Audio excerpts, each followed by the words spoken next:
Hej, jeg beklager meget, med jeg var ikke så god til det med screen-o-matic, så der er lige sådan en lidt kedelig baggrund.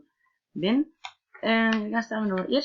Det er, at vi snakker om myten om Daedalus og Ikaros. Og det foregår på en ø væk fra Kreta, hvor at Daedalus er blevet forvist fra.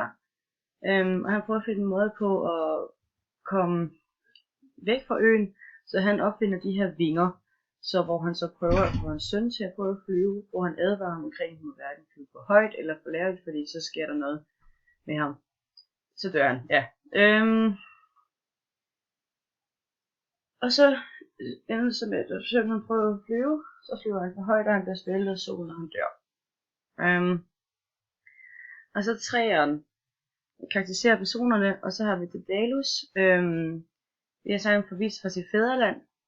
Og han prøver på at finde veje i naturen, altså hvor han laver vinger, det tekniske veje, og han holder rigtig meget af sin søn. Og så Ikaros, det er jo så sønnen til Daedalus,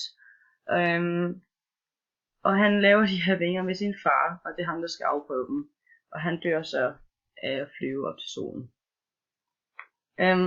Så er det 4. Nu hedder det værket jo Ovids Metamorfoser, forvandlinger, kan relatere titlen til Irakos-myten. Og blandt andet, at sønnen han får vinger, hvilket ændrer naturens love, så som fugl, eller altså han bliver forvandlet til fugl, eller endnu værre, en gud. Og Ikaros-havet er blevet forvandlet til Ikaros-havet, fordi det var det, han døde i. Det kan man sige på den måde. Jeg beklager meget at sige Irakos. Karakteriserer forhold med guderne og mennesket. Der har vi Hybris og Nemesis-kæden.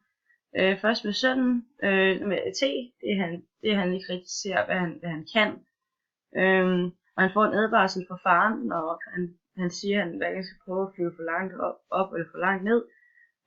Og så Hybris, det er, når drengen han så flyver for højt. Og så Nemesis, det så er, at han dør.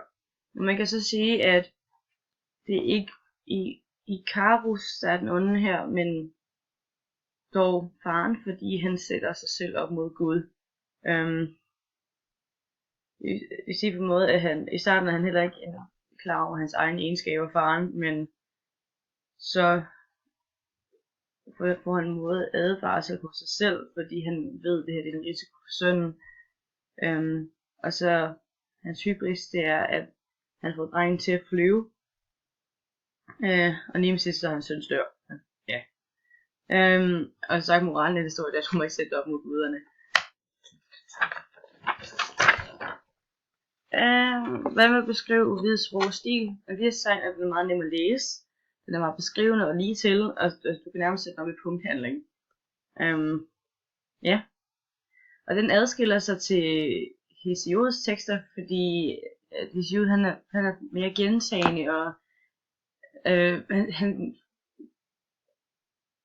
for eksempel Zeus han siger altid noget på en bestemt måde, og han forklarer det mere, hvordan verden er med guderne, og handlingen ligger meget implicit i forhold til Ovids, hvor det er mere sådan, han har ikke så mange gentagelser, det er meget lige til, og han giver ikke mange detaljer omkring, hvordan verden er blevet til overhovedet, hvordan den er blevet til.